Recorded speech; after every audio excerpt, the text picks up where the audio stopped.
Canadians fleeing Israel amidst the war with Hamas are beginning to arrive here at Toronto Pearson International Airport, with more expected in the coming days as Canada begins its evacuation flights out of the region.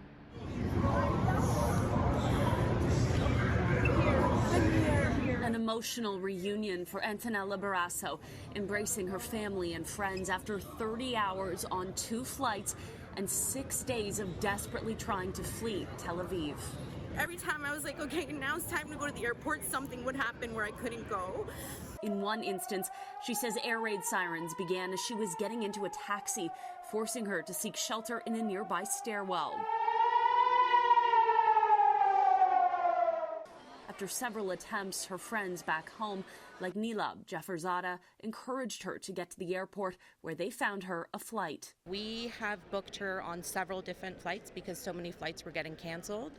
So at one point we had her on a personal flight. We had booked her to Athens, and the airport was just so crazy. She missed the flight to Athens. So we booked her another flight while she was in line. Barrasso's arrival comes as the first Canadian evacuation flights were completed Thursday, with 2 Canadian Armed Forces aircrafts departing Tel Aviv, landing in Athens, Greece, transporting more than 120 Canadians. For Barrasso, evacuations 5 days after the war began are not good enough.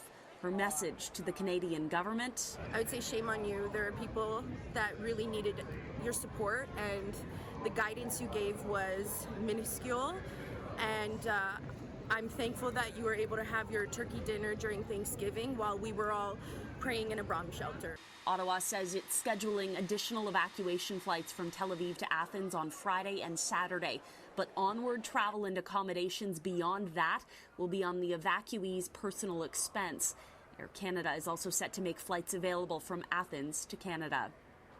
Global Affairs says there are currently 5,600 Canadians registered in Israel, with nearly 500 registered in Gaza and the West Bank. All Canadians in the region are encouraged to register to keep up to date with the latest safety information. At Pearson Airport, Mackey, City News.